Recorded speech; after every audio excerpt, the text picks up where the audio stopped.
Hello, my name is Dave Helge, Vice President of Maintenance and Safety for Idealease. Idealease is committed to providing our customers with a vehicle that operates with the highest level of uptime and safety every day. To do this, we need your help. We rely on you as a professional driver to communicate to us on a daily basis the condition of your vehicle. The pre- and post-trip inspections and the daily driver vehicle inspection report are the tools you use to provide us with the required vehicle status information. As a professional driver of a commercial motor vehicle, it is your responsibility to make sure your vehicle is in safe operating condition. The Federal Motor Carrier Safety Administration requires that all drivers complete a daily pre- and post-trip inspection. These inspections are vital for your own safety and the safety of the general public. Ideal Safe provides a daily vehicle inspection report, or DVIR, to help you follow a checklist and document any defects to the vehicle. The DVIR form communicates to your company and to our service department any defects you have found so they can be repaired. If the defects are safety sensitive, the repairs must be completed and certified before the vehicle can be placed back into service. By working together, we can keep your vehicle operating at the highest level of safety and uptime for you and your company. Let's review the Ideal Safe recommended procedure for an inspection of your vehicle. Our inspection starts as we walk towards the vehicle. Observe how the unit is sitting. Is it level? This can be an indication of a broken spring or a flat tire. Examine the exterior. Look for body damage near the top of the unit. This could indicate that the vehicle has collided with an overpass or low-hanging trees. Look for fluid leaks under the unit that can only be seen from a distance. Always pay attention to where the unit is parked in the surroundings, other vehicles, water, overhead wires, and the like. Now enter the cab and review the previous day's DVIR to determine if any defects from the day before were noted. And if so, check to see if they have been repaired and certified. Start your pre-trip inspection for today's trip by filling in the date and unit number on the DVIR. Sign and date the previous day's DVIR that it has been reviewed. Next, let's conduct a light test. Our units are equipped with a lamp check button on the dash that activates a pre-trip light test. The lamp test repeatedly flashes all the lights on the vehicle in a sequence. This allows you to walk around the vehicle and verify that all the lights are working properly while you're completing your inspection. Turn the key to ignition or accessory, set the park brake, and press the lamp check button. Now let's begin our inspection. Before we get started, I recommend that you wear gloves for the inspection. First step of the inspection is to open the hood. While I'm doing this, I'm checking the condition of the front of the truck, including the fenders, the hood, the grille, and front bumper. Make sure the license plate is intact and not expired. Check the headlights and signal lights. Also check the cab clearance lights. On a truck equipped with fender mirrors, see if they're secure and unbroken. This is a good time to look under the truck for fluids which would indicate a leak. Under the hood, you will check fluid levels, including the oil level, coolant level, and windshield washer fluid level. Check the oil level to make sure it is above the low mark. If you need to add oil, don't overfill above the full mark. Check the washer fluid to make sure it is full. Check the radiator overflow tank. Make sure the radiator coolant level is above the low mark as well. Some vehicles are equipped with a sight glass that can be checked to determine the coolant level. If the unit is low on coolant, write up the condition on your DVIR. Our units are operating with extended life antifreeze, which cannot be mixed with traditional coolant. Do not remove the radiator cap if the engine has been operated recently.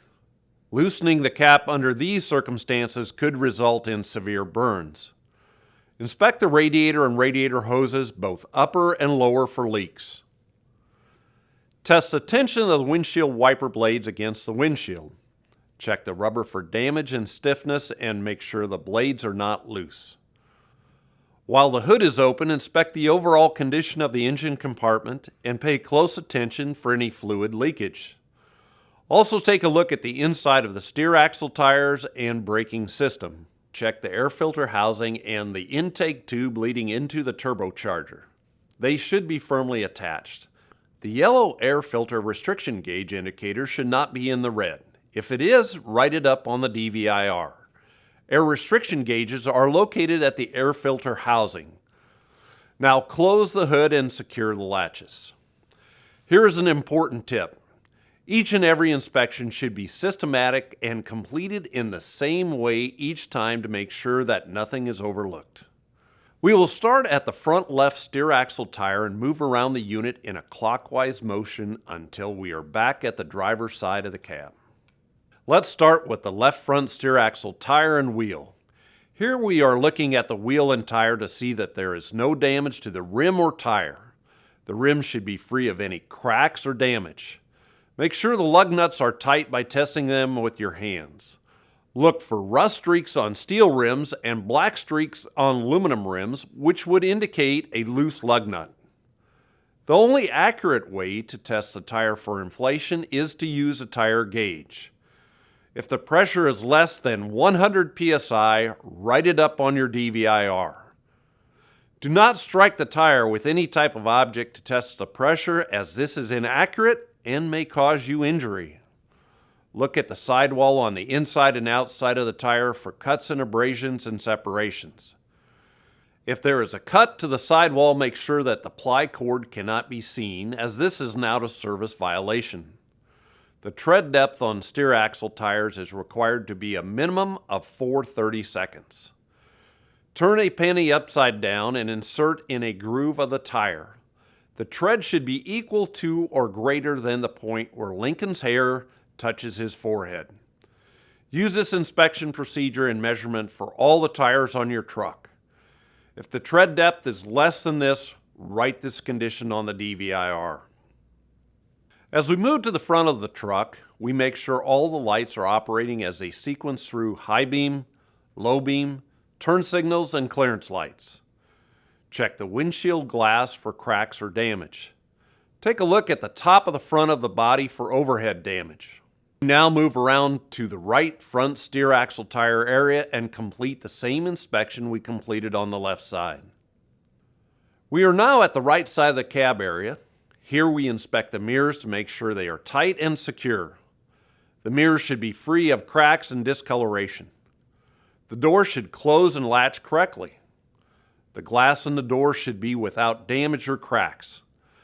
The handles and steps should be secure.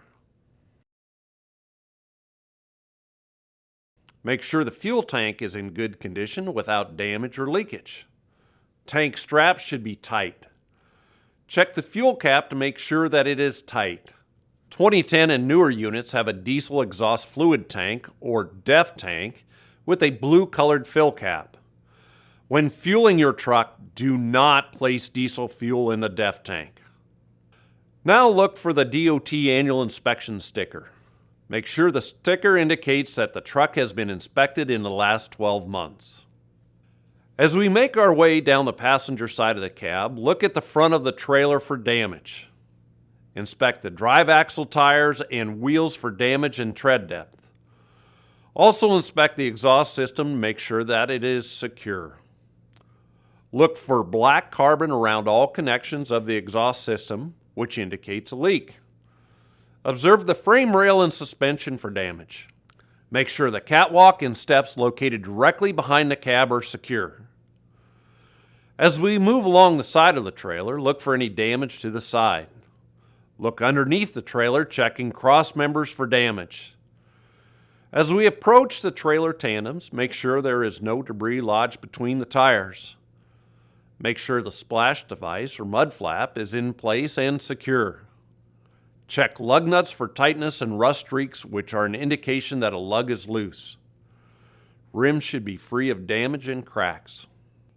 As the lights continue to sequence, make sure all the lights at the rear of the unit are working. This includes the brake, tail, clearance, and license plate lamps. From the rear, look at the condition of the brakes, tires, and suspension. Any damaged or missing parts should be reported immediately. Make sure the bumper is secure. The rear door should be closed and securely latched. Check the top of the rear of the trailer for overhead damage.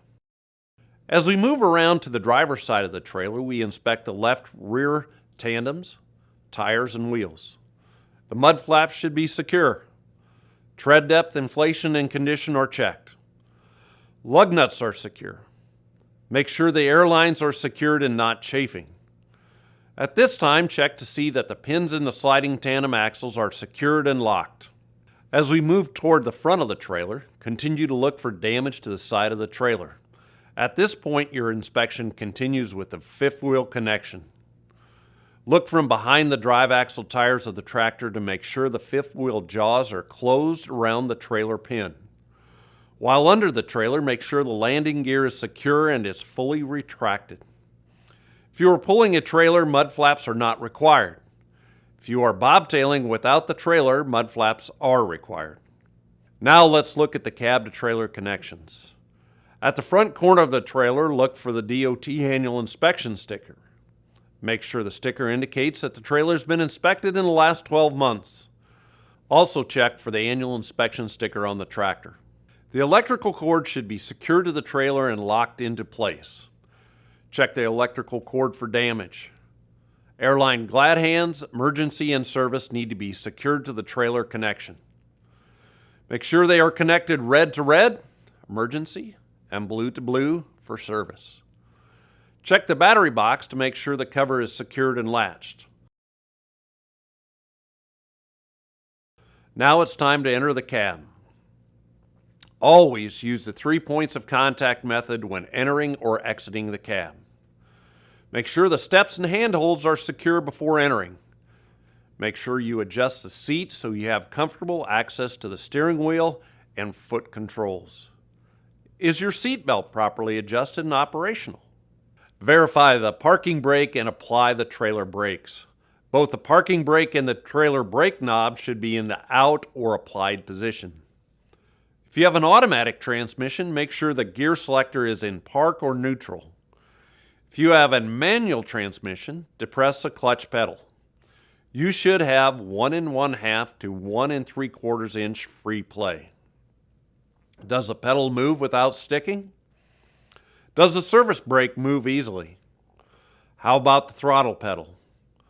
Wiggle the gear shift lever to ensure the transmission is in the neutral position. It shouldn't feel loose or have excessive play. Next, let's check the safety equipment in the cab. Is the fire extinguisher charged and secured? Are there safety triangles in the cab and in good condition? Test the electric and air horns for operation. Make sure the inside of the cab is free of trash and debris, which could distract you or become lodged under the pedals during driving. Check all of the mirrors to make sure they are properly adjusted and you have clear vision of both sides of the truck. Now insert the ignition key and turn it to the on position without starting the engine. If there's less than 60 psi on the air brake system when you do this, the low air warning alarm and light should activate. Depress the clutch pedal if you have a manual transmission and start the engine. Once the engine is started, take a look at the instrument panel gauge cluster and observe the readings. Most of the gauges have their own warning lights which signal the operator when a gauge reading is outside preset limits. Amber warning lamps indicate situations that should be reviewed by the driver. Red warning lamps indicate situations that must be inspected before operating the vehicle. You will also notice that an audible alarm is activated when any warning lamp is lit. This alerts you that an active fault exists. Do not operate the vehicle with a red warning lamp. Immediately shut off the unit and call your Idealease location. On the back of your visor, you will find a dash lamp guide to direct you how to proceed when a warning lamp is illuminated. If the service engine lamp flashes 5 times when the key is turned on, it is an indication that the truck is due for a PM service. Write this on your DVIR to alert our technicians that the truck is due for service. By now, the air system should be fully charged. Now we will do a static brake check. Before conducting this test, be sure you are parked on level ground and chock the wheels. Release all the brakes and turn the truck off. Observe the pressure for 1 minute. There should be no more than a 2 psi drop for a single unit and 3 psi for a tractor-trailer combination. Now let's complete an applied brake test. Apply 40 to 45 psi of pressure to the brake system. After an initial drop of 5 to 10 psi in the system, there should be no more than a 3 psi loss for a single unit and 4 psi for a tractor-trailer combination. Next, apply 10 full brake-in release applications. By doing this, we are adjusting the automatic slack adjuster 1/2 inch. I also recommend this procedure if you are in line for a roadside inspection. Automatic slack adjusters require full brake applications for adjustment. Good drivers often will operate for days without applying brakes in a manner that would activate adjustment. During this procedure, when applying the brakes, the low air warning light and alarm should sound when the system goes below 60 psi. Continue to make brake applications until the park brake valves pop between 20 and 45 psi. Now go ahead and restart the engine and apply the park brakes. Now we'll test the parking brakes to ensure they hold the truck. To test them, restart the vehicle, shift into drive or low gear, and gently tug against the parking brake to see if it holds the vehicle. If not, this usually indicates a dangerously improper brake adjustment. Be sure you note this on the DVIR and do not drive the unit. New technology in vehicles allow us to assist you with many aspects of the operations of the truck. Contact your Idealease representative to learn about additional features on your truck such as parking brake alarm, overheat shutdown, and PM due warnings. If defects are found, it is important that they are written on the Idealease DVIR. You can assist us further by giving us detailed explanations in your inspection write-up. Please do not use one-word descriptions of the conditions or defects. Instead, provide us with an indication of when the condition or defect occurred and at what speeds, while turning, braking, etc. Through good communications, we can work together to get your truck repaired in an expedient manner. If the defects you have indicated on the DVIR are safety sensitive and address the tires, service brakes, horn, trailer brake connections, windshield wipers, parking brake, rear vision mirrors, steering mechanism, coupling devices, emergency equipment and lighting devices and reflectors, the defects must be corrected before the truck is placed back into service. Make sure that the DVIR is certified by our technician prior to operating the truck. If your truck is equipped with a refrigeration unit, now is the time to complete an automatic pre-trip inspection of the refrigeration unit.